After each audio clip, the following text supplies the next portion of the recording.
beginning, again, we're trying to walk that tightrope and find that delicate balance between respecting your time, you know, because you were here on time, and also having a little bit of patience and courtesy for those people who are late for no reason of their own. But I'm going to start and do a little bit of housekeeping, and once I'm done, I'm going to go right to introducing the Minister of Wellness, Nathaniel Jordan. So I first want to do something that's very important, it's very natural for me as I stand here on the stage of the digital auditorium at the Blackburn Center at Howard University. And y'all know what that is. There were some people here who were here the last time. Howard University, the greatest institution of higher learning in the history of the world. Woo, woo. That what you mentioned, right?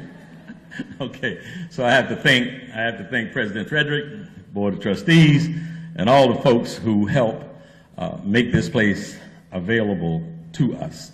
In order to put something on like this, we have gotten the support, the very kind support of Pohanka Auto Group. It's an operation and an organization that I have had the good fortune of having a relationship with for 44 years now. When I first came out of Howard in 1974, I started working with them, and it's just been a great relationship.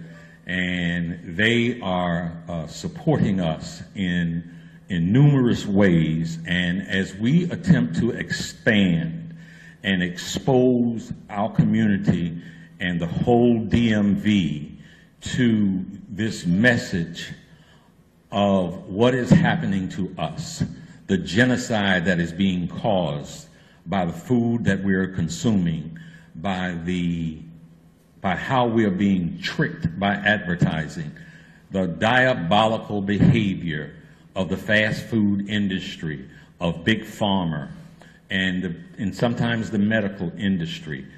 As we continue to do that, we're very much appreciative that the Pohanka family and the Pohanka Auto Group has been supporting us. I'm probably going to miss somebody here along the way, but this message is catching on. It is catching on to the extent that over the last few weeks, we had an opportunity to have exposure on WPFW on multiple occasions, on WOL, on Radio 1 shows with Carl Nelson.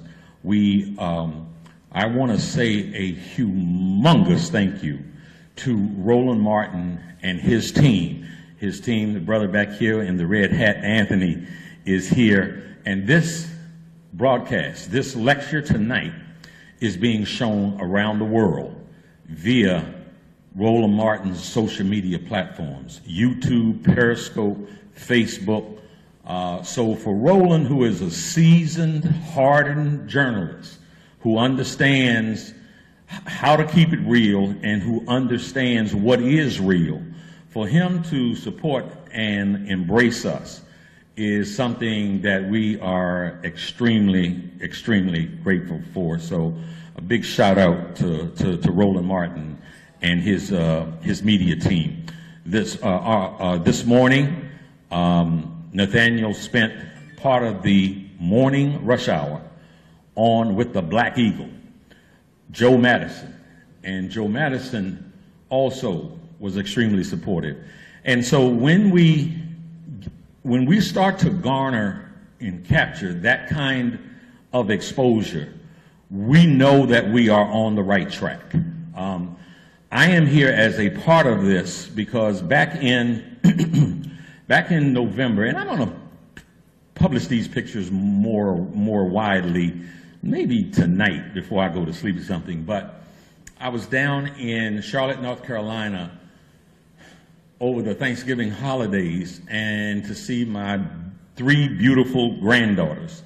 And there's a brother there that I was just sitting in the lobby. I had a blue t-shirt with white lettering on that said straight out of Howard University. And I'm just sitting in the lobby, you know, just very relaxed, you know, sort of unconscious of myself. And a brother snapped a picture with me and my two puppies, Monty and Bodie. Monty is going to be 5 years old tomorrow, so everybody wish her a happy birthday. So he took the picture, and, you know, like about a week later, he sent me the copy. And I looked, and I was like so fat. I mean, it's like, God, I didn't know I was. I mean, I had been eating and trying to put, like, okay, I don't want to keep gaining this weight, but I keep eating late at night butter pecan ice cream and chocolate cake and sweet, what is it called? Hot and sweet Utz potato chips. That was after my 2 o'clock throwdown of fried chicken, mashed potatoes and gravy, a double order string beans, cornbread, a couple of things of sweet tea, after a huge 4-egg breakfast with either ham, or sometimes I would get, you know, I'd be healthy and get fried catfish. But if I got the fried catfish, I always got a side of crispy. Come back to this table with no bacon that ain't crispy. Make it crispy. And a couple of biscuits. And I had sweet tea for breakfast also. And I just kept expanding. And I was like, I don't want to keep expanding, but I couldn't like figure it out. I never connected the dots. And this brother, Nathaniel Jordan, he reached out. We connected. Make a long story short, I implored him to come to Washington, D.C. from St. Louis, Missouri. I said, man, I don't want to go out like this. There was plenty of times I thought, maybe, you know what, hell, I'm 66 years old, and, you know, I'm fat, and, you know, I've kind of really lived the life. I just keep on being fat, but I didn't want to go out like that. I'm an athlete. I'm a former All-American baseball player at the university that's the greatest institution of higher learning in the history of the world, Howard University. I was an athlete here, man. I don't want to go out like that. So after some back and forth, he decided that he would come and give it a shot. And I told him, man, you come here, you know, obviously I know I've got to pay the freight, but I think what I'll be able to give you in terms of marketing and in terms of promotion, in terms of guidance and management, can help launch your career. He is going to be one of the great health coaches and lecturers and speakers of all time. I give a frame of reference for why I say that. Some of you all know a little bit about my past, that I've represented professional athletes. I've represented boxing champions, 2 heavyweight champions of the world, Riddick Big Daddy Bowe and Michael Spinks. And I've represented Steve Francis, the first-round draft pick, Juan Dixon, Chris Wilcox, Lonnie Baxter, a bunch of those folks, some first-round draft picks. And one of my best friends is Kenny Williams. Kenny Williams is the senior-ranking African-American in Major League Baseball. He is the president of the Chicago White Sox. And so I hang out with Kenny in training camp. And in training camp, they have their conditioning people there. They have their nutritionists there, the best that money can buy. Lamont Jones, a dear friend of mine, he ran the U.S. Olympic track and field program for a while. And so we hung out in Colorado. I had the opportunity to be around the best trainers, the best nutritionists in the world that money can buy. And at 32 years old, I have found Nathaniel Jordan to be as good, if not better, than all of them. So his future is absolutely bright. His rocket ship is taking off, is being launched right here in Washington, D.C. Over the last week, we've gotten calls from Los Angeles, back in his hometown of St. Louis, Missouri, Jefferson City, Missouri, New York, and Tampa? Is that Tampa, Florida? Tampa, Florida. They're catching on to his message, to his passion and to his sincerity and to his brilliance when it comes to talking about diet and attempting to get healthy. His exposing a diabolical group of corporate entities that are for hire, that are much more interested in profit than they are interested in people.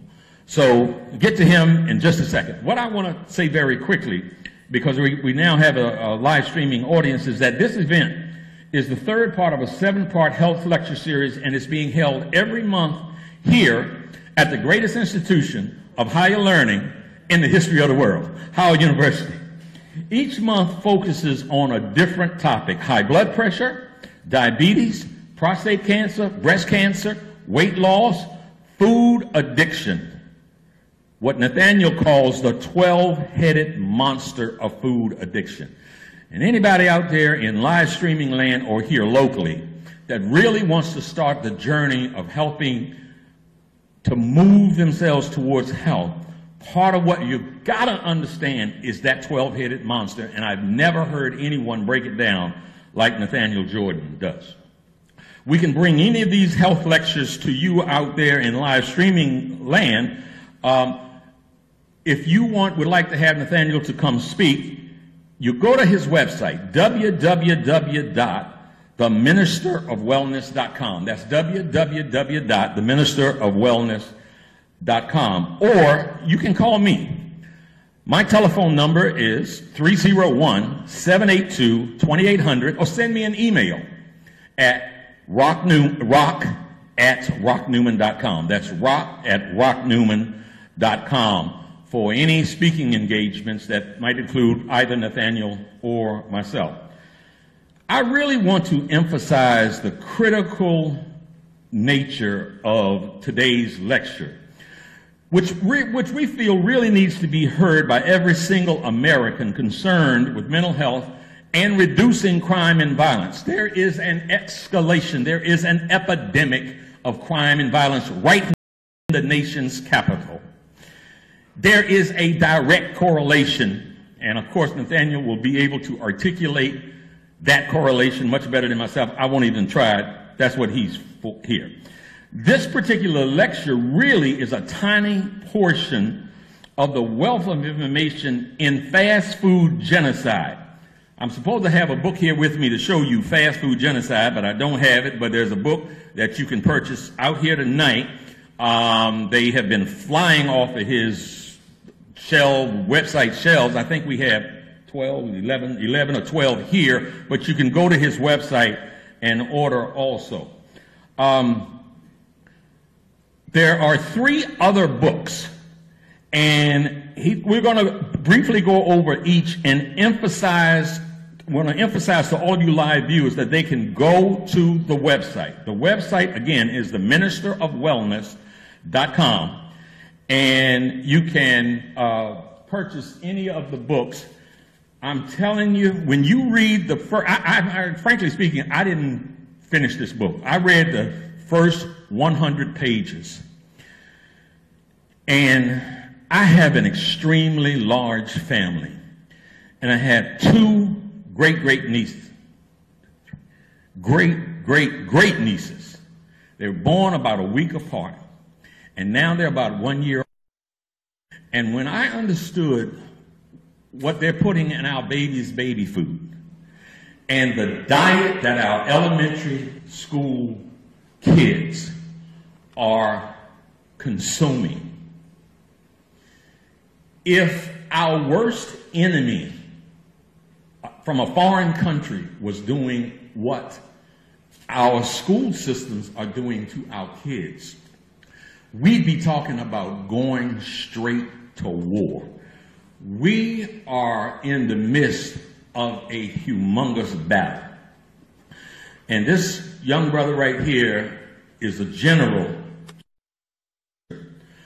who is going to lead the way to enlightenment. So I'm happy that all of you are here to see him. We have with us also, you all know Cortland Malloy. the columnist from the Washington Post, who's famous for many things, including calling a lot of the folks, millennials and gentrifiers in this area who have moved in, myopic twits. Y'all know Cortland Malloy. Well, Cortland did a story on the lady here. She normally comes up and speaks, but we're really on a short time window here. But it's Gwen from Green Fair Organic Cafe out in Herndon, Virginia.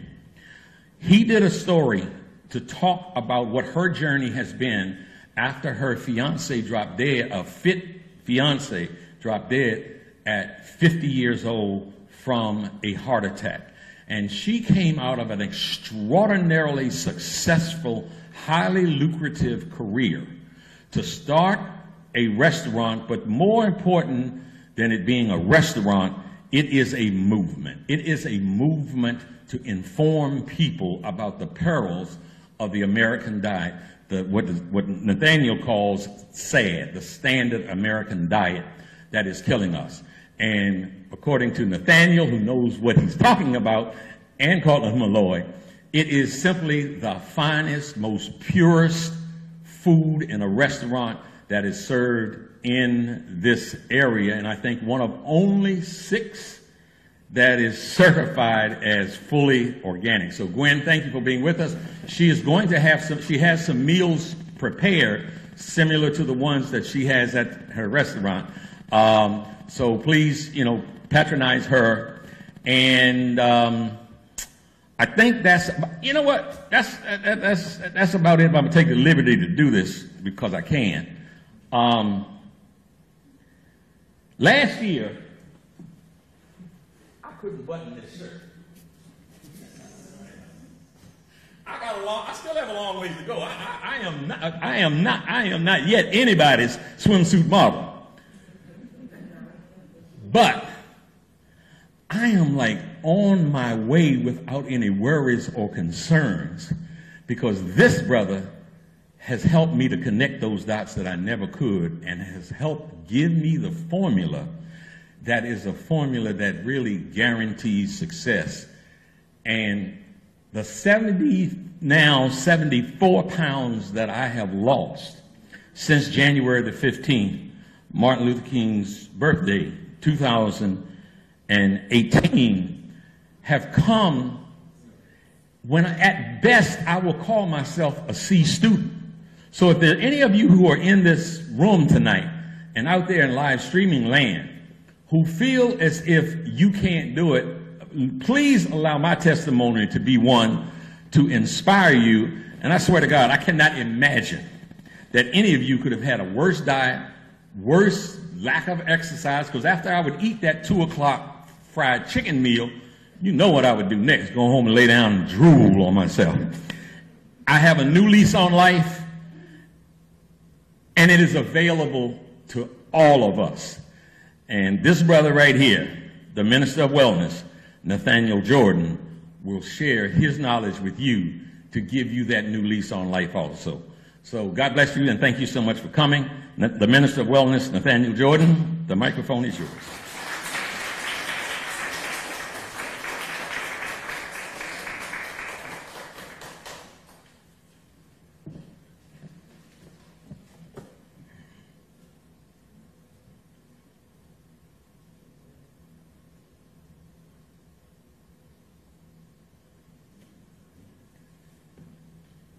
Good evening. So as always, I thank Brother Rock for his gracious introduction to Howard University, for allowing us to use this great institution for this mission that we're on. Brothers and sisters, I thank you all for supporting this work by making an investment in your health tonight. Genocide by diet, how junk food is creating an epidemic of mental illness and violence in America, but especially within the Black community.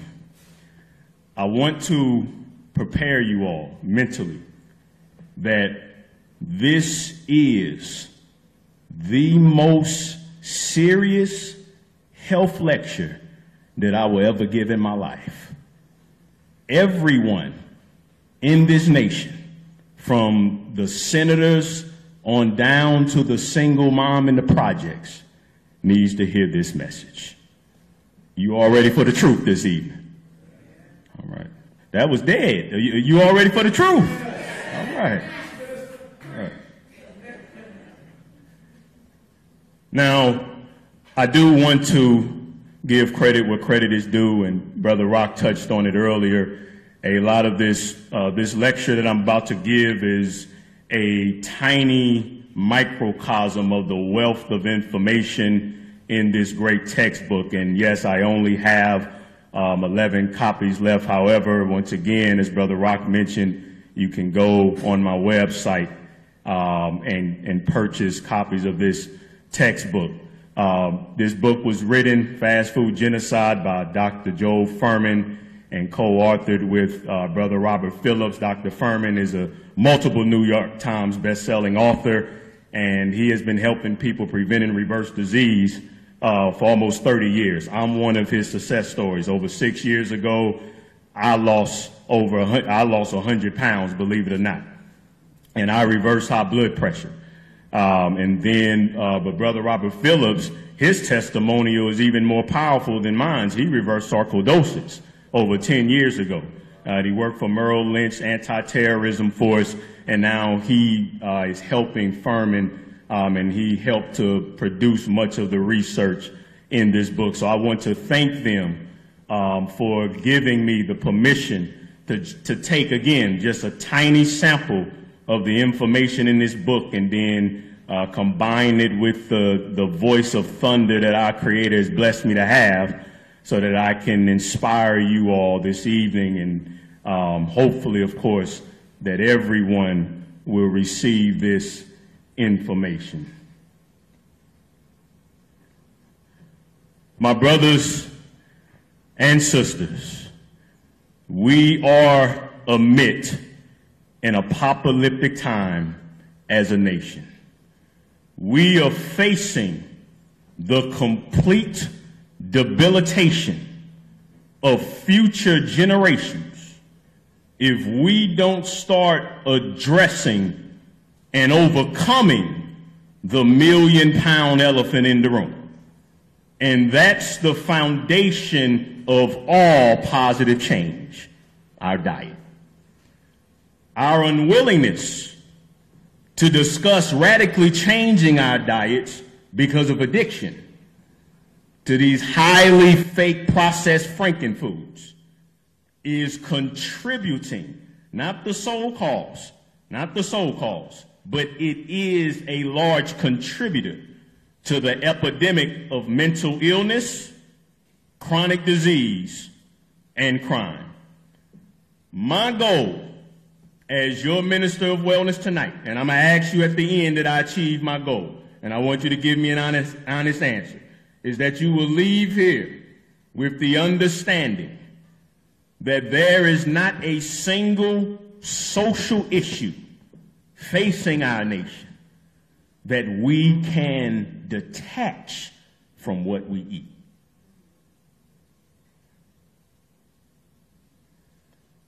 Almost every single male child in America is now on the autism spectrum. Now, some are just worse than others, but mental illness is destroying the next generation. Am I right?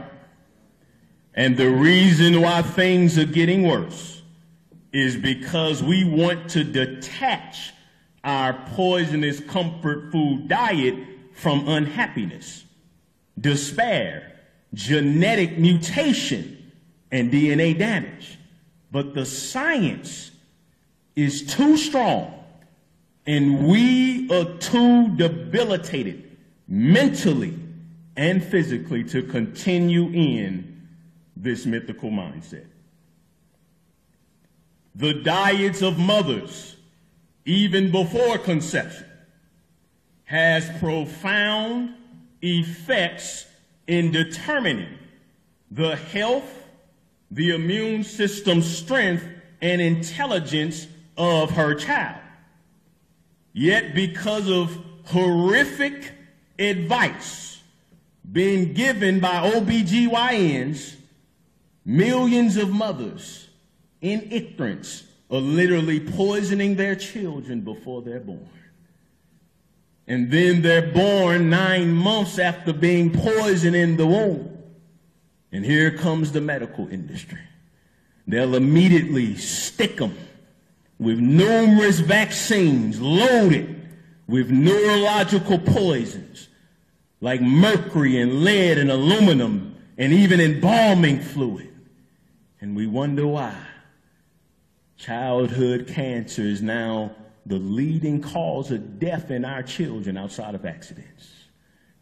And we have lead scientists that are predicting that at the rate we're going, half of all of our boys will be full-blown autistic. This is a social justice message. There cannot be a discussion on the well-being of children and infant mortality without including their systematic destruction by food and medicine. You all look shocked already, and I'm just getting started. You all right? Whether you're talking about learning disabilities, poor school performance, aggression, despair, diet, what we eat plays a significant role in these issues. We cannot drug our way out of mental and physical illness. We've tried and we continue to try, and it's a disaster. Medicine, the medical industry, is the #1 cause of death and bankruptcy in America. Hiding symptoms of a diet-induced disease is futile, especially since when you use a pill to hide symptoms, the pill destroys hundreds of other bodily functions. Am I right about it? Despite spending almost 30% of our entire national income on health care, we remain the most overweight and sickliest nation in world history. And Black Americans, we lead in every single negative health category, I'm sad to say. The #1 cause of death in Black men ages 14 through 35 is homicide. Aggression and violence continues to plague our communities, yet not one social effort focuses on the role our brain-damaging diet plays in violence. Unhealthy foods even perpetuates drug addiction and other crimes. Oh yeah, the science has been written in stone on these things for decades. I'm going to show you that later. The science is just being hidden from the masses. It's a pipe dream to believe we will ever stop killing each other until we get down to the root cause of mental illness: diet.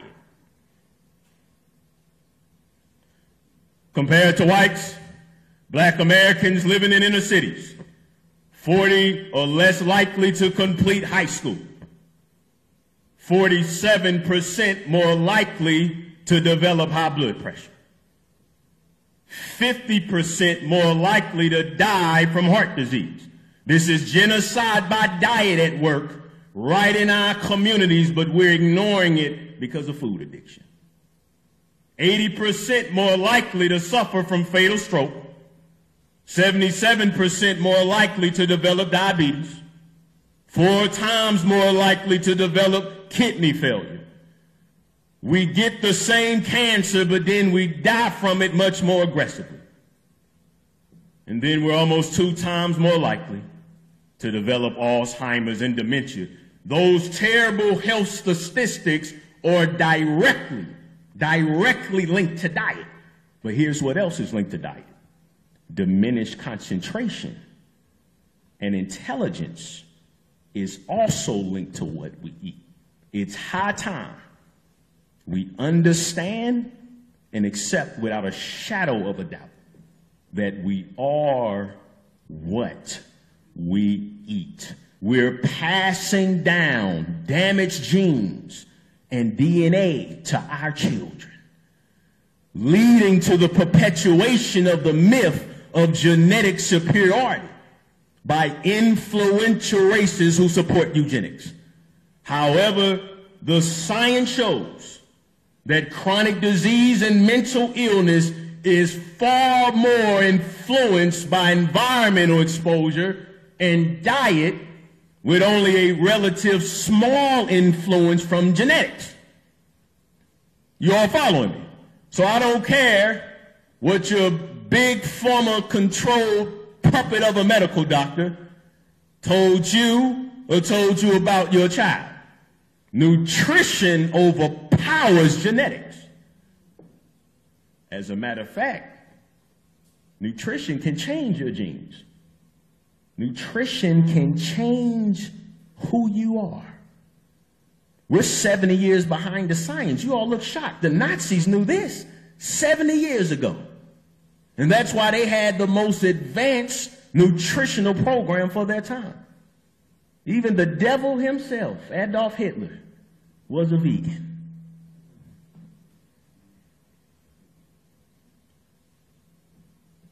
When we accept the myth that some are just born to be physically and mentally ill, it does far more harm than simply justifying our food addiction. And that's why we're doing it. You know, Uncle Bob dies of a heart attack and we just want to blame it on, well, Uncle Bob's heart just gave out. We don't want to talk about them barbecue chitlins and that fried food that Bob was eating, Uncle Bob was eating. We don't want to relate that to his heart attack. Okay? Now, that's because of our food addiction. We're trying to protect our food addiction. But when we do that, you're giving credence to white supremacy. We have eaten ourselves into a social crisis that is neither understood nor appreciated. Why? Why is it so hard? Why, before I even came up here, I'm seeing negative comments on the live stream about you telling me a bag of potato chips can contribute. Why are we so detached from the fact that our brain controls our behavior and our brain is controlled by what we eat? Why is that so hard for us to understand? Food addiction. Food addiction. It all goes back to food addiction. Follow me here. It's not comfortable to be a crackhead and talk about other crackheads. Am I right? Likewise, it's not comfortable to talk about how white flour, white sugar, white pastas, and all of these other it's not comfortable to talk about how our favorite foods are contributing to black-on-black crime. But for the sake of our children, it's time we get uncomfortable before it's too late. And I commend every last one of you for coming out here this evening and having the courage to get uncomfortable with me. Because it's not easy. It's not easy, but we have to do it. It's time to end the nonsense, the complicated shenanigans of the medical industry. We already have the answers to autoimmune disease, breast cancer, prostate cancer, mental illness, and all of these other diseases. The answer has existed for millions of years before there was ever big pharma. A nutrient-dense, plant-rich diet. But the food industry has loaded the supermarkets with fake foods pumped with psychiatric drugs that are so dopamine stimulating that too many of us would rather suffer and die than to give up the high we get from these favorite Franken foods. Let me give you an example. We'll poison our cells over the course of many years until those poisoned cells clump together and form a tumor. That's called cancer. You all follow me?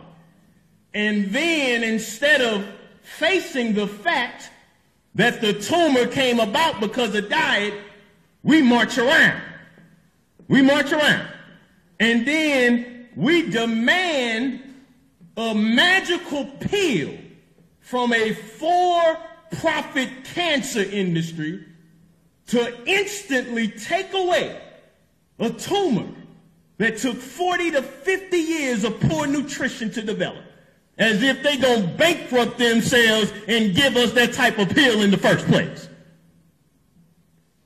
That mentality, that insane reasoning, speaks to the incredible ignorance that we are operating on when it comes to the critical role diet plays in every facet of our lives.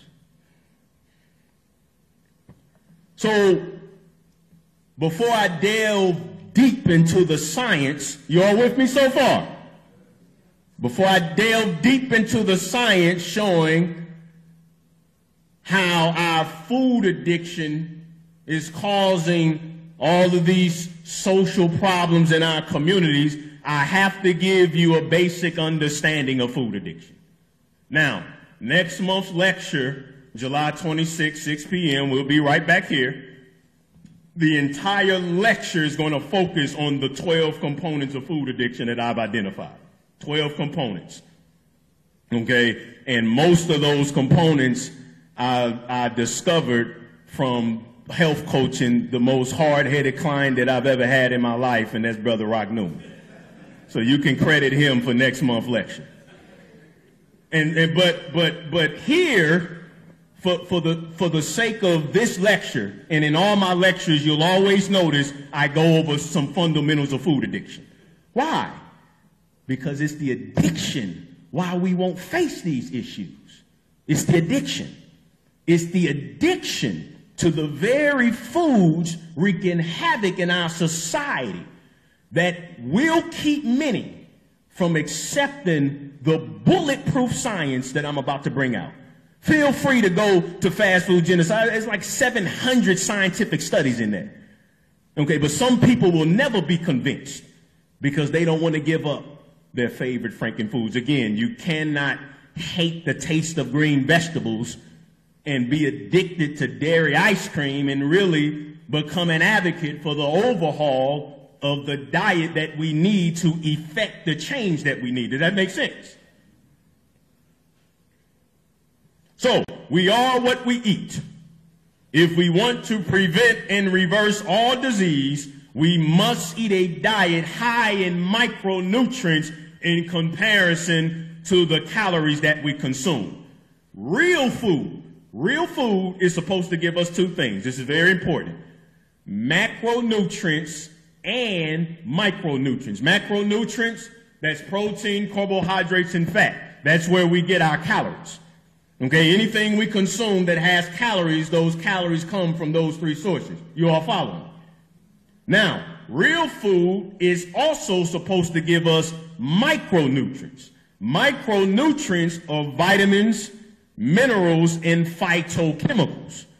Now, we're eating a diet that is completely devoid of micronutrients.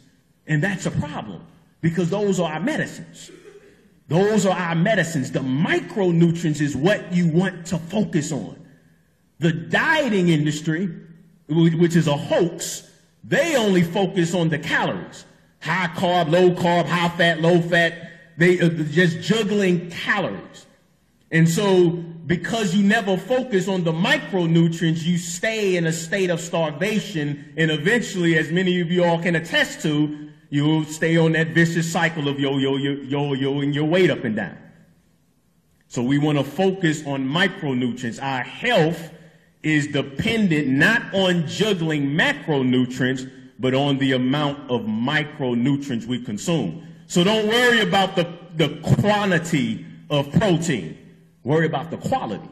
So instead of trying to get your protein from a diseased animal, you'd rather get a high quality of protein from greens, beans, nuts, and seeds. You all following me? The same thing with carbohydrates. Okay, there's nothing wrong with sugar, but you don't want to get your sugar, obviously, from candy and sodas and so forth. You want to get your sugar from fresh fruit. And then the same with fat. Instead of dairy and, yes, even oils, you want to get your fat from the whole food source like nuts and seeds. We are not letting food be our medicine and medicine be our food. We're not doing it. We're eating these foods, Franken foods, designed for the purpose of making you an addict.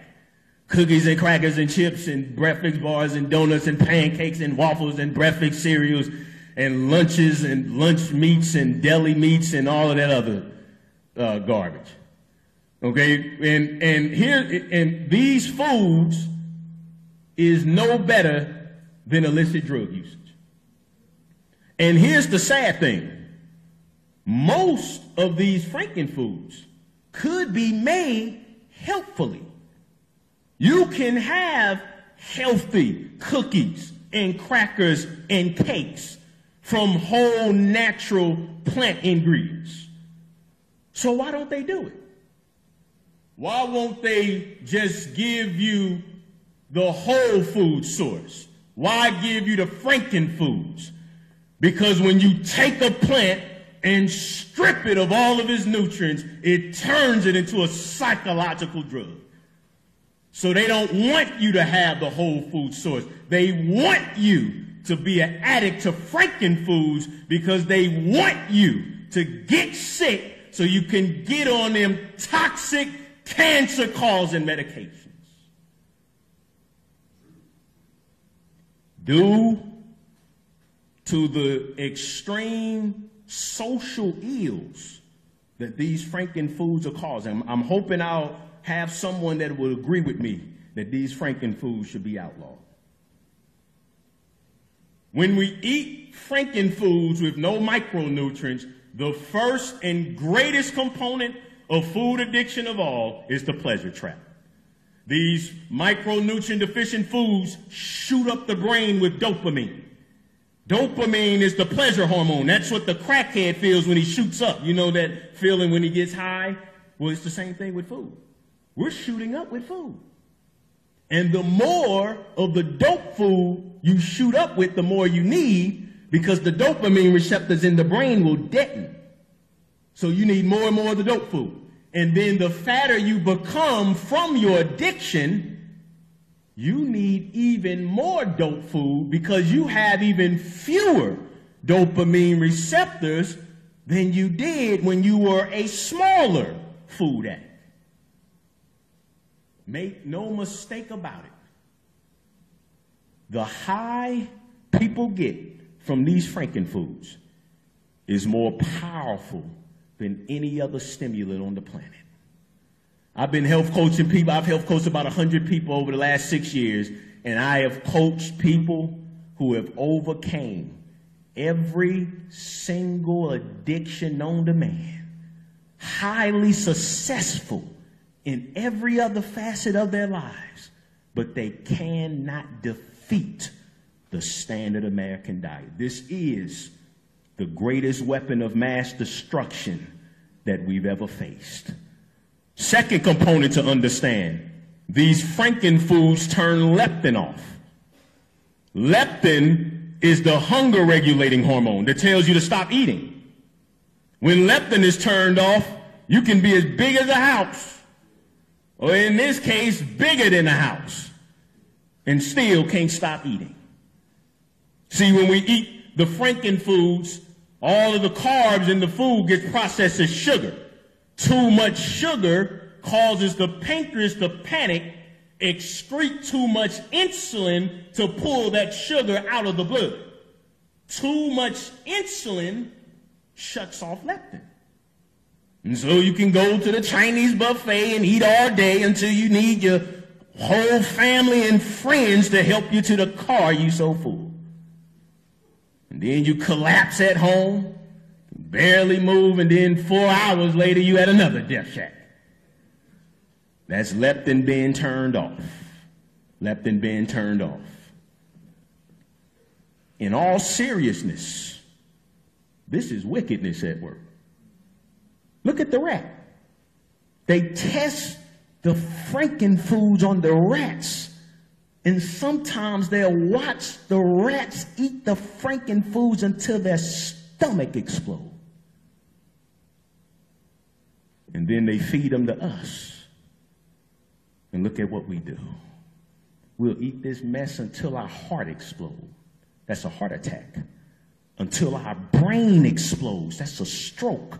Or until our cells get so rotten they clump together, form a tumor, then the tumor acts like a Pac-Man and eats everything from the inside out until the cancer patient dies. Nothing but skin and bones. We have let the demonic food industry turn us into a nation of illogical lab rats.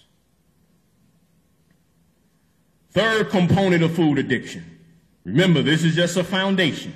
The third component of food addiction is that when you consume micronutrient deficient foods, they build cellular toxicity within your cells.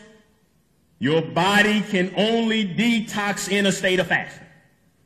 Forget what you heard on TV. Your body can only truly detox when you're not eating. Most Americans are too uncomfortable without food. Every 3 hours, you will be honest, what do you feel? Stomach growling, am I right? Head hurt, shaky, irritated. Some people bend all over until they get to the vending machine and they barely make it, and then pop something in their mouth and then they pop right back up. That's not hunger. That's not hunger.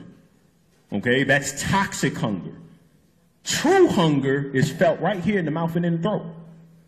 True hunger releases you from the bondage of food. When your cells are clean, you can live as long as possible until your body needs an absolute need for food. And it's so liberating. Like for most of the times before I come up and speak, I don't eat. I haven't eaten since yesterday. And you can obviously see that I'm not at a loss for energy. Am I right?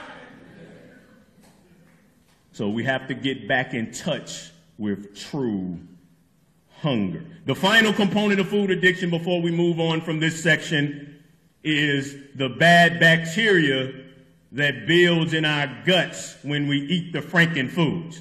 Now, Candida albicans is just one.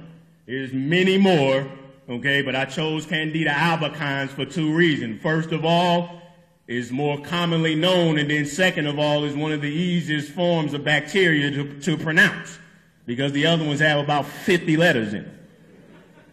Now, so when we eat the frankenfoods, it compromises our gut flora. And so we have a living form, an alien form that has been built in our guts that will literally send signals to your brain to eat junk food. So many of your sugar cravings, your cravings for fried food, your cravings for oils, many of those cravings is being produced by bad bacteria in your gut. And this is just one of many. Brothers and sisters, this is a monster. I just went over 4 components of the 12-headed monster, keeping us in this perpetual state of watching nearly all of our children are overweight and obese. and yet we still don't want to relate that to our food. So now, since you all have that basic understanding, it's time that we take a scuba dive into what is being birthed from our food addiction. You all learning so far? Many of our children are suffering insidious brain damage due to a lack of access to healthy food. Research shows that poor glucose control leads to a shortage of self-control and a propensity for violence. As a matter of fact, the rate of crime in each city goes up as you track diabetes. This correlation remains strong even when controlled for income. Pay attention. The science shows that disease is more closely linked to crime than economics. They've done studies whereas a person's diabetes worsen because of the effect it has on the brain, they become less able to forgive. And with the epidemic of diabetes sweeping across our nation, across all boundaries of race and socioeconomics, black Americans, we're nearly 80% more likely to develop diabetes than white Americans. In 2014, 8.5% of New Jersey residents had diabetes. That's diagnosed. That's not pre-diabetes. That's not those who don't even go to the doctor to get diagnosed. That's too much. But in the black community, it was almost twice that. Low academic, crime, poverty afflicts the black community of Camden, just like it's doing right here in Washington, D.C., in my hometown of St. Louis, and in too many of our communities all across the United States. And despite complex societal factors and other variables, no one is saying that food is the sole cause, but what we're saying is that it is a major, yet untalked about, contributor to the conundrum of disease, violence, and crime. Just as excessive sugar causes diabetes, it is clear it also causes aggression and violence. GABA, neurotransmitter, right here, controls feelings of anxiety and fear, nearly poured out by the frankenfoods. Taurine, mood swings, temper tantrums, diminished by our diet. Glutamine controls your ability to pay attention and aggressive behavior. Melatonin controls blood pressure, depression, aggression, growth and development in children. Vitamin B6 regulates serotonin, the feel-good hormone. These are nutrients and hormones in our brain that cannot work properly because of our diet. Glycine keeps you from having mental breakdowns and nervous disorders. These nutrients can't work. Our brains can't work. What I've just gone over with you has been known for decades. The standard American diet is being used as a form of biological warfare against the brains of the masses, especially black children.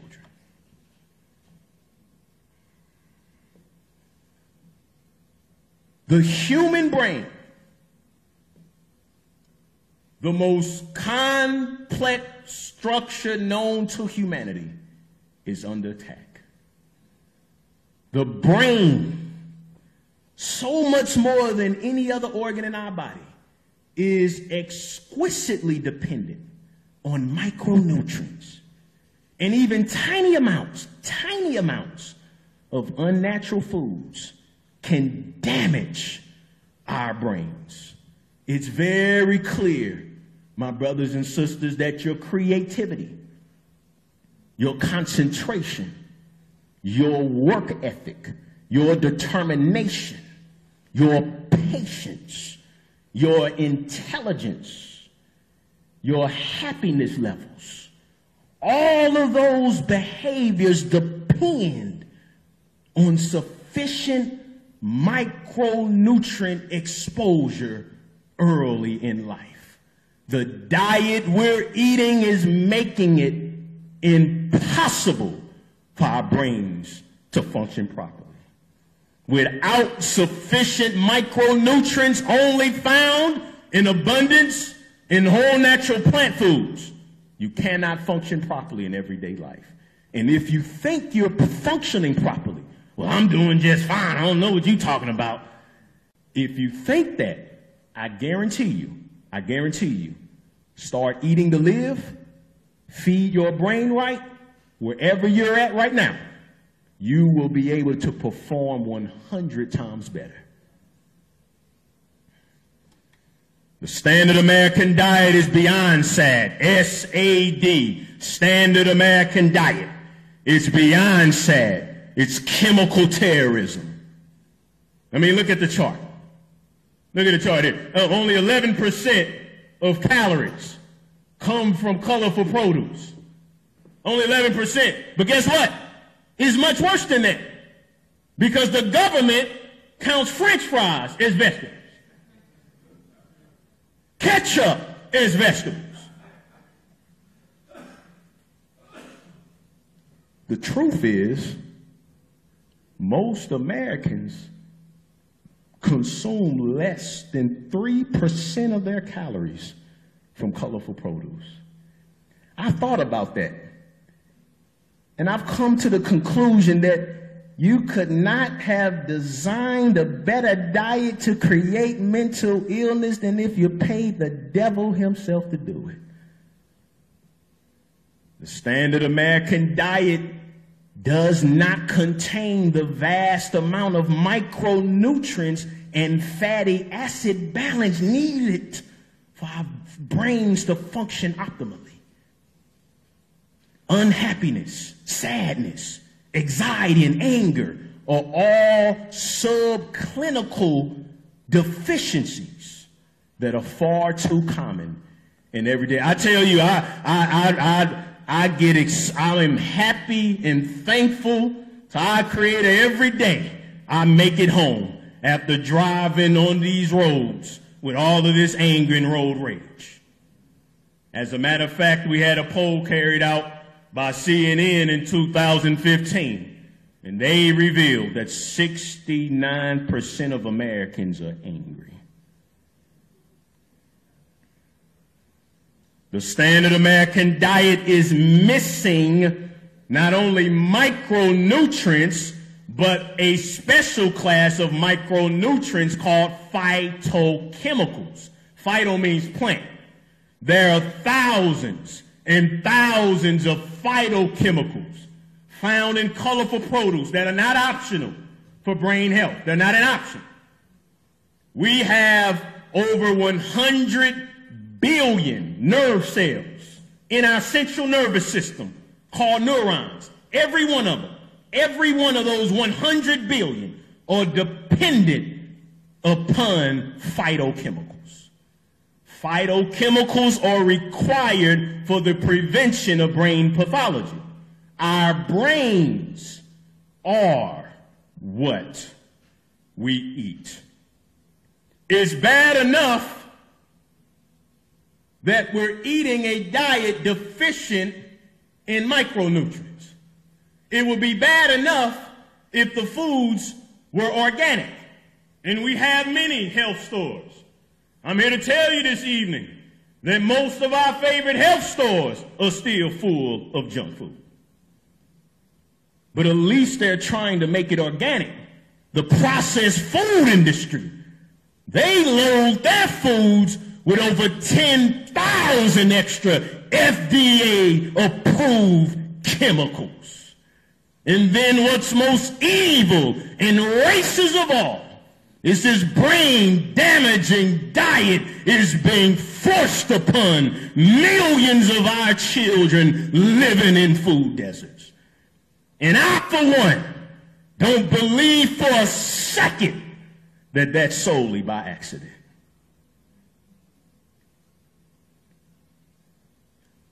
This is the hardest part of the entire lecture for me to get through.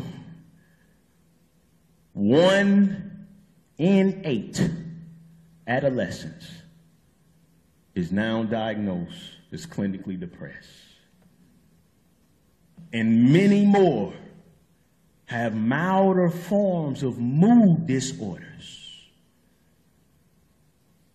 Depression is now the leading cause of disability in our children, ages 5 and older. Psychiatric drug use is skyrocketing. 1 out of every 6 Americans is taking a psychiatric drug. That's already horrific because most of them don't work and they have scary side effects like depression, hallucinations, suicidal tendencies, homicidal tendencies.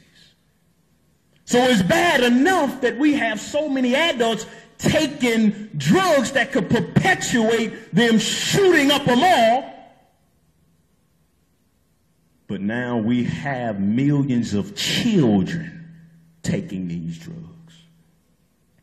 Over 4 million children ages 6 through 12 are taking psych drugs. 400,000 toddlers taking psych drugs.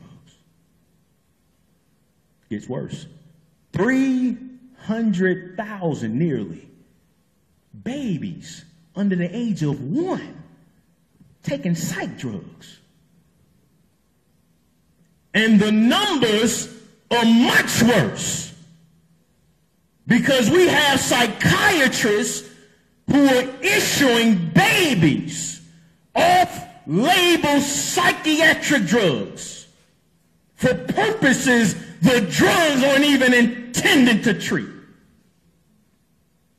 Experimenting on the brains of babies. And no one talks about this in relation to the epidemic of school shootings. Can I keep on telling the truth this evening? No one relates this. Make them brain damage with the food. Turn them over to the psychiatric industry. And then they get in the hallucination, shoot up their whole classroom. And nobody thinks for a second about how it started. Because the ones profiting from this suffering and this death, they control nearly every facet of our society.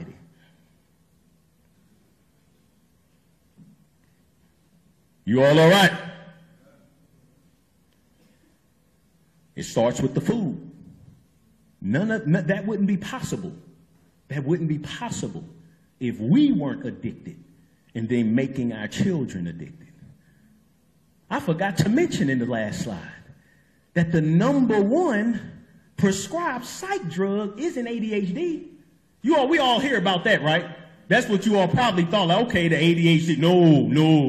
No, not even drugs for depression. Anti-anxiety. The #1 prescribed psychiatric drugs for 1-year-olds is anti-anxiety medications.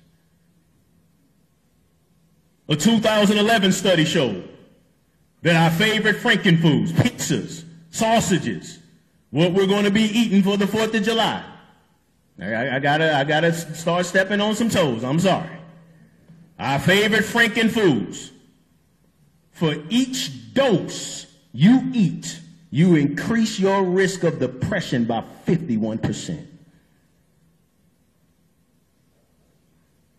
2015 study did the same thing with the high sugar foods. Same thing.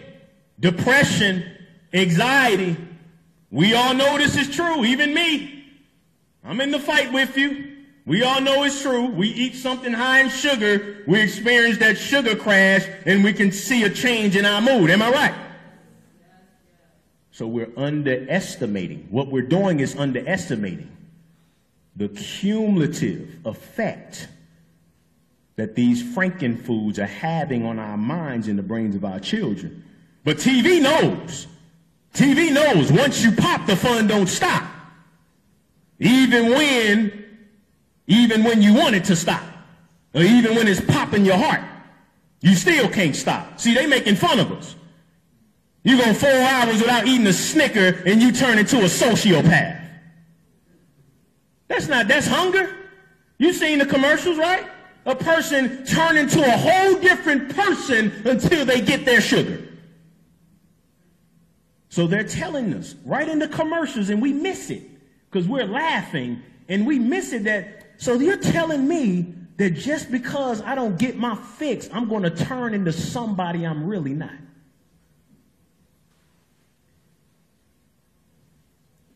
There is no moderation in our bodies. I'm sorry. I stand here before you today just a human being, a man of flesh and blood just like you. I'm in this fight also. That's why I can help you all. I've lost 100 pounds and kept it off for over 6 years, and every day I still got to fight myself not to go back to the foods that got me to 260. Every day. I'm being propelled by knowledge, and I'm giving you that knowledge. That's what keeps me from going to IHOP and eating two plates of pancakes. It's the knowledge. It's the knowledge. It's not because I'm better than you. You can do it too. You can do it too. If I can do it, you can do it. But you have to understand there is no moderation. There is no moderation. What we eat only does two things: either poisons us or gives our body medicine. These foods, they tested them on 5-year-olds.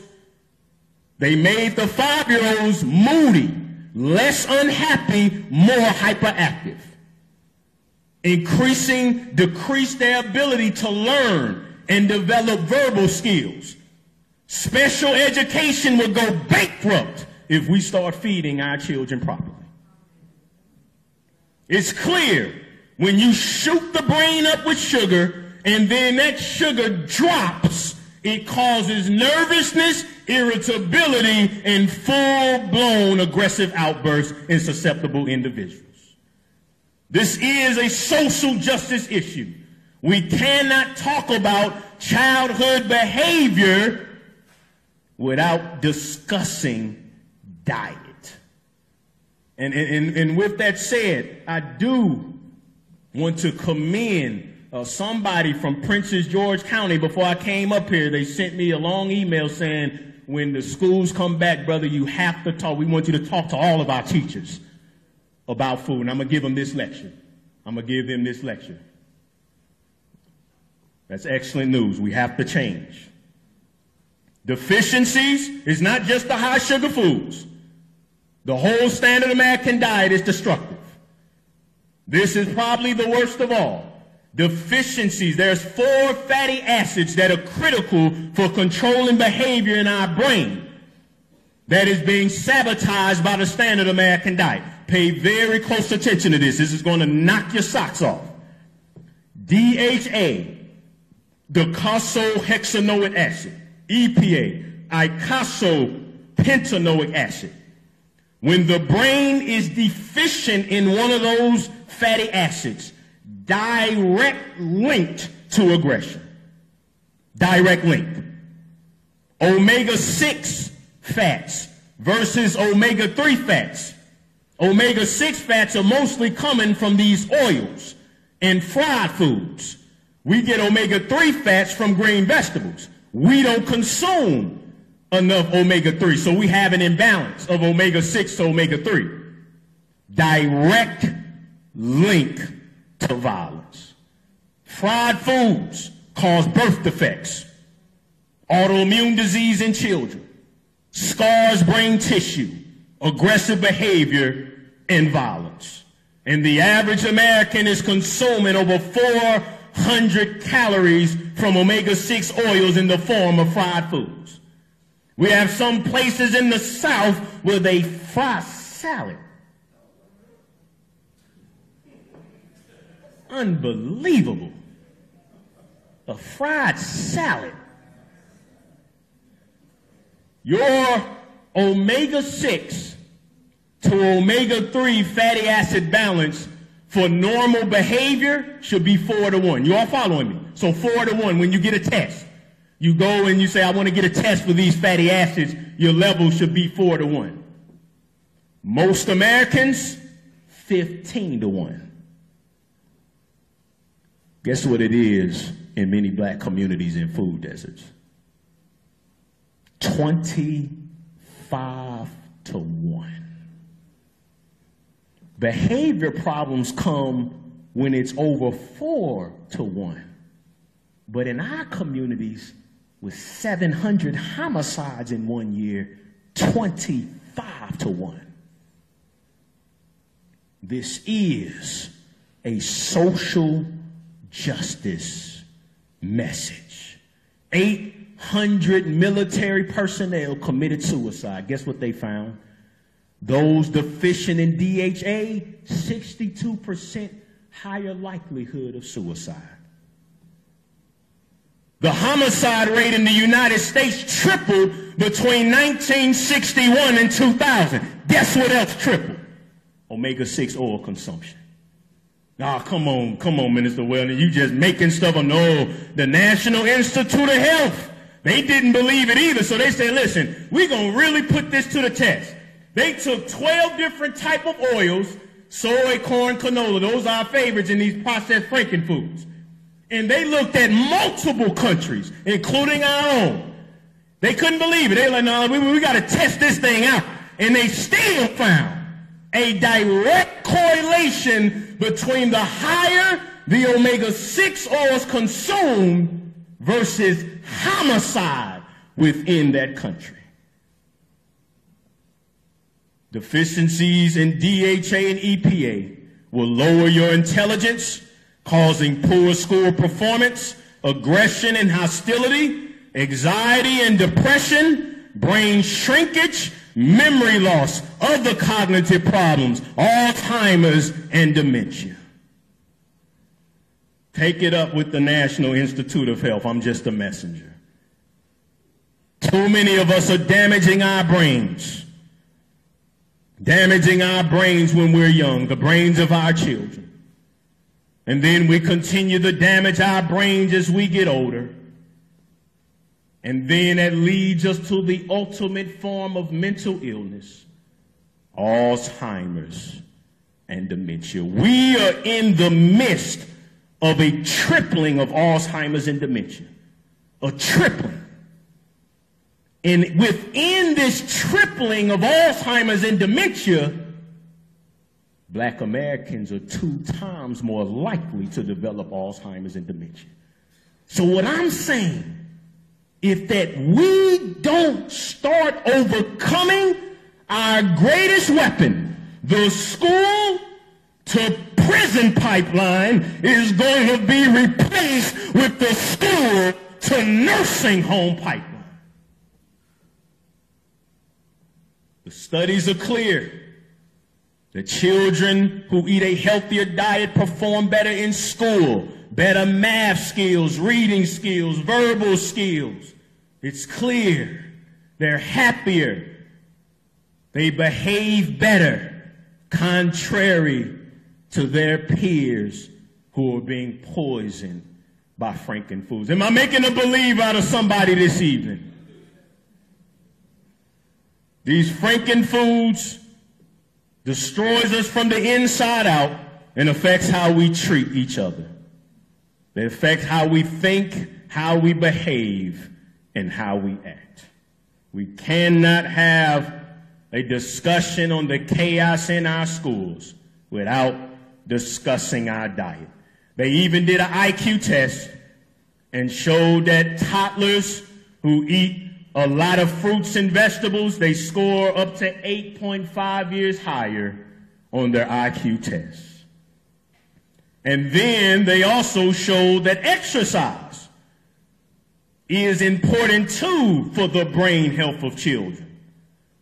And that's been even shown in the mainstream. See, the mainstream, they're terrified of talking about diet because, see, that starts playing with the money. You all following? So they're reluctant to talk about diet, but I will admit, they will talk about exercise. So even many of you all should have heard that they will admit that exercise helps to relieve stress better than even the most powerful psych drugs. But most of our children are at home playing video games, eating Frankenfoods. Somebody was shocked when I told them that my 6 and 4-year-old, we don't have TV. They outdoors all day, like we used to do.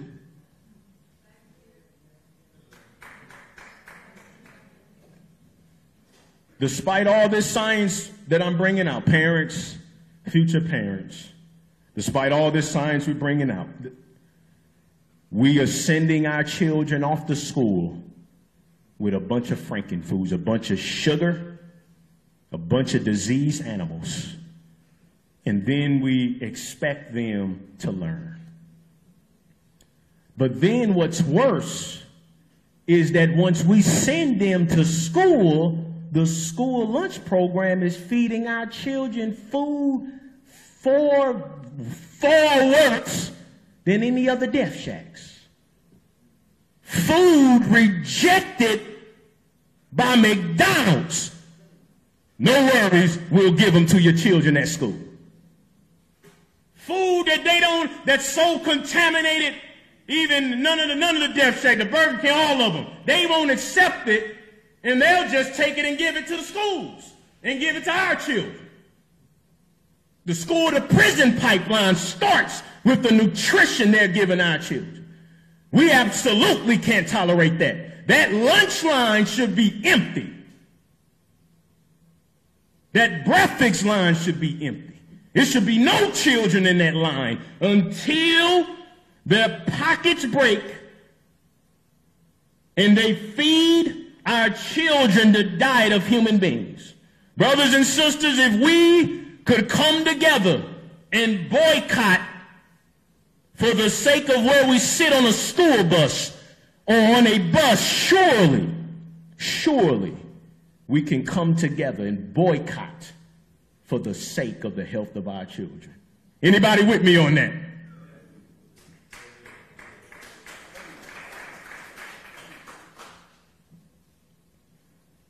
Slowly coming to an end, parents, grandparents have to step on our toes again that we are the biggest culprits. We are the biggest culprits. Let's be honest. You all made it out here to get uncomfortable. I commend you all. So let's be honest. Now you all are going to change after this, right? Who's going to change and start feeding their children the foods that they need? That's what I'm talking about. So, but up to this point, we have not done that. Every single American norm revolves around destroying our brains with food. Yeah, July 4th around the corner. Around the corner. Well, I'll keep that tape from the Minister of Wellness up, but I'm frying my ribs now, Minister. I'll start July 5th.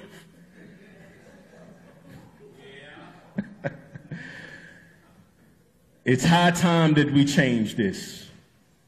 Because you all have now learned that the diet you feed your children affects their emotional stability, their happiness, and their ability to achieve an optimal education. And even if, despite the Frankenfoods, your child does achieve a great education, It could have been much easier had they had a fully functioning brain. I just talked to a nearly straight A student that I'm health coaching right here at Howard, and he told me since he's changed his diet, he can think much better. So we're making their years in school much more difficult. And then what I'm saying is, what difference does it make if they get the education, achieve economic sustainability, but then they die in their 30s and 40s and 50s? That's the death train that I don't even want us to put our children on in the first place. So let's start now with protecting the health of our children. I have two more social ills that I need to link to diet before I close this evening. I just want to reemphasize, moms. I just want to reemphasize, parents, that it's not just a diet during pregnancy. This is real prenatal care. I can't wait until I get an email when someone invites me to speak to a room full of potential mothers and pregnant women. They need to hear this. It's not just the diet during pregnancy. It's the diet before conception. You can damage your child before they get here. Those eggs that will be used to produce your child is in you from the time you're born. And the sperm, thank you. Absolutely. Father's the same thing too. So you can damage your sperm, damage the eggs, and then the two come together and produce a child, and you have made a drastic increase in the chance of your child coming out with autism, leukemia, childhood cancer. It's a fraud. Stealing people's money is linked to a lack of green vegetable consumption by the parents during pregnancy and before. You can nearly ruin your child's future years before they even get here. Personality disorders, ADHD, autism, brain cancer, blood cancer, all of those are influenced by the diet the mother and the father eats when they're children. So parents, when you're giving your children frankenfoods, you're not just destroying their health, you're destroying the health of your own grandchildren. This is the ultimate form of genocide by diet. Kill them before they get here. Destroy them before they get here. We don't want to wait until they become adults and get sick. No, that's too long. We want them on their medications from birth to death. That's the ultimate form. It's called epigenetics.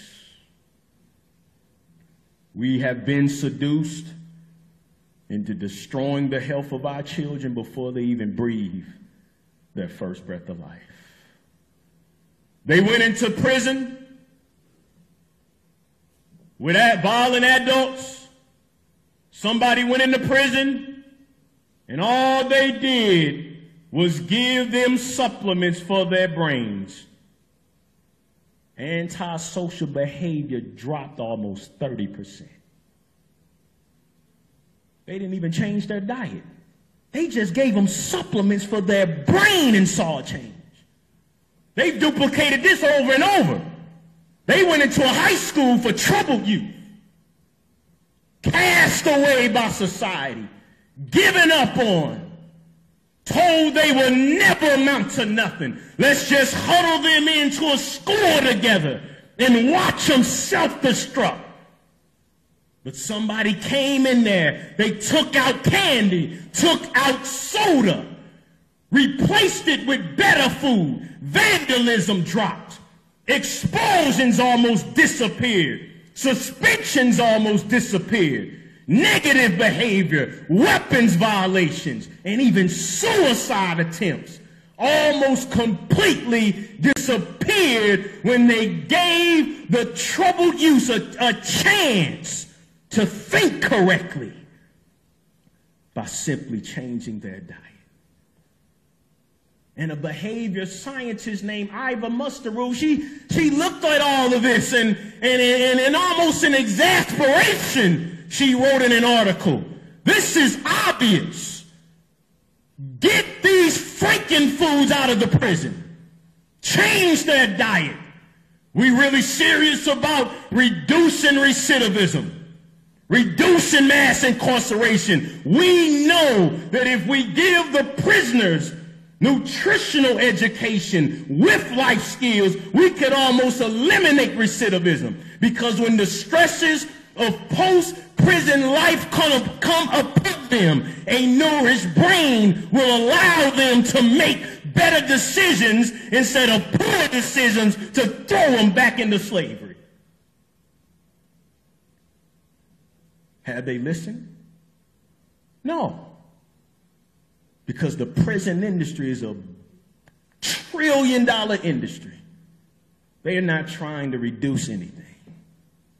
They're not trying to reduce anything.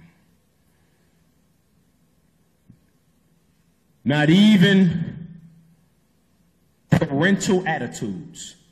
Like I said, people that don't believe this, the scientists don't either. So they've already examined this to the core. Like they do not believe this themselves. So they said, okay, now look, man, it has to be parental attitudes. They had bad parents. Okay, that plays a role. That plays a role.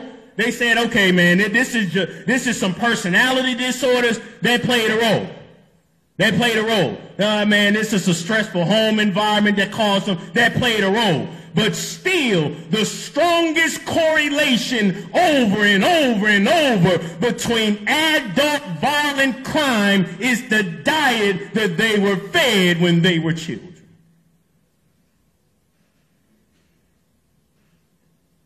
Last social problem, illicit drug usage.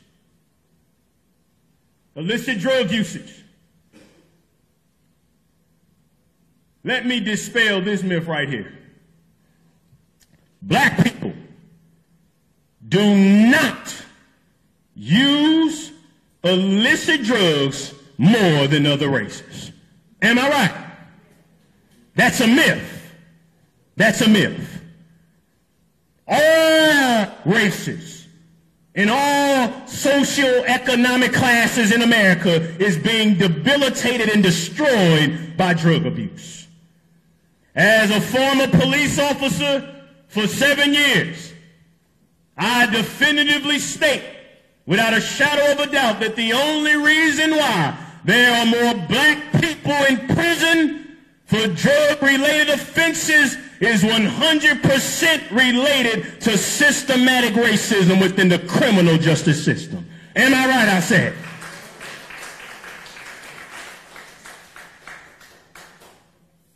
So now, since I've gotten that myth out of the way, we all, my fellow Americans, need to pay attention to what I'm about to say. A malnourished brain contributes to drug addiction. A malnourished brain contributes to drugs. Now, once again, I have to keep repeating this, but I know somebody, their addiction's still not going to let them listen. I'm not saying it's the 100% cause of drug addiction, but it is a large factor that's not talked about. When they treat alcoholics with nutrition combined with their alcohol addiction classes, they do much better in overcoming their addiction.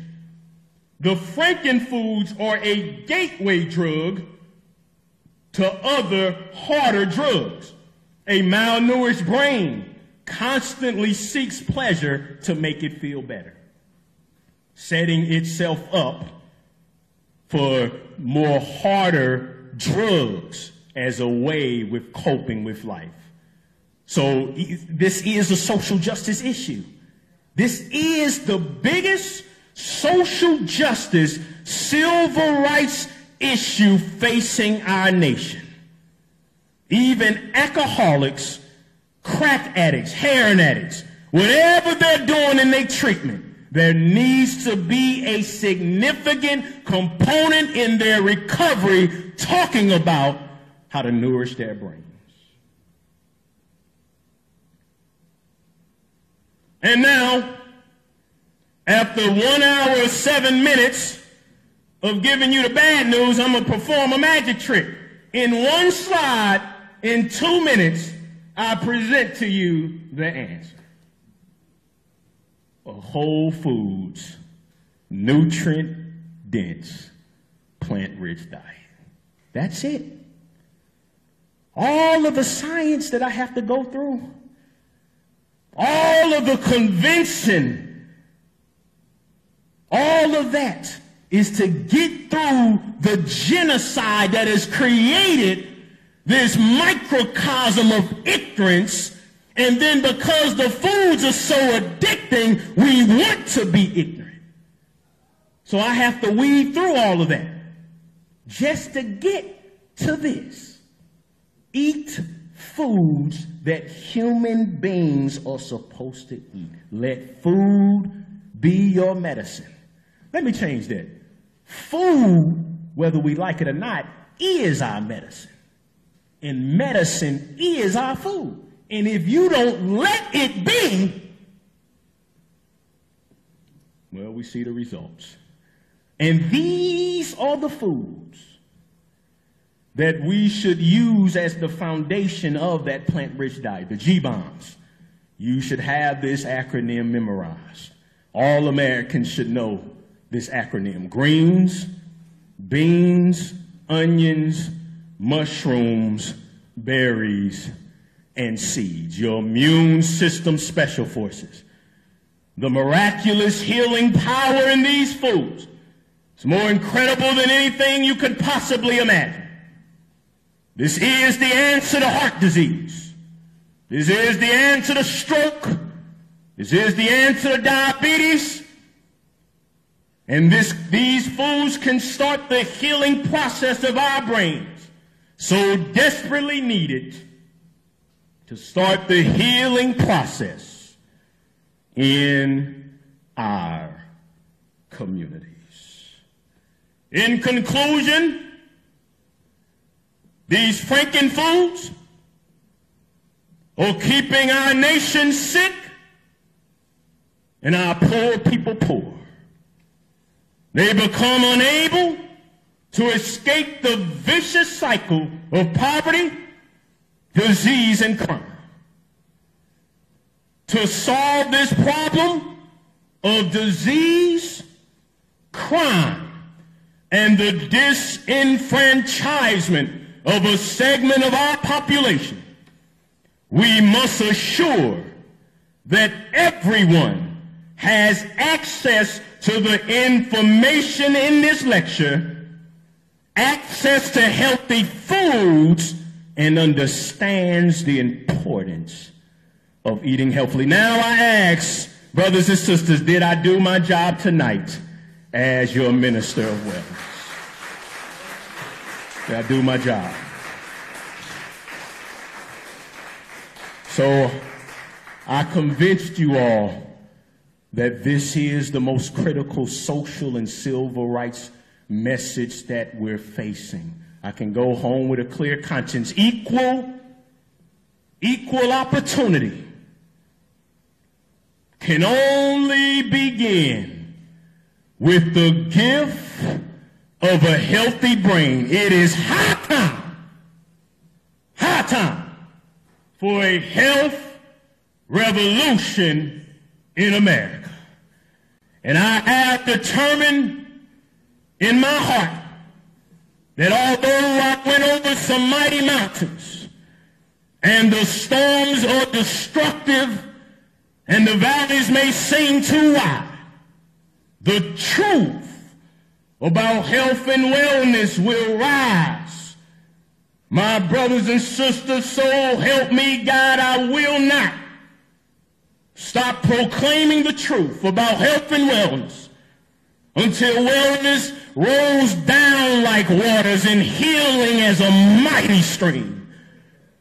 I will not stop until complete mental healing in all of our youth have occurred, and therefore they will beat their guns in the plowshares and their knives in the pruning hooks.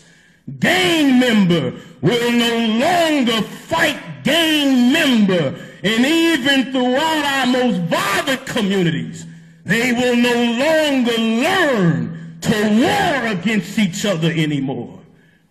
I will not stop until this knowledge covers the entire earth as the waters cover the sea. We will sing a new song, different than what we sang during the civil rights era. One glorious day, when all forms of genocide have been overcame, we will proclaim in an accomplished sense that we overcame deep in our hearts. We did believe that we would overcome. God bless you all.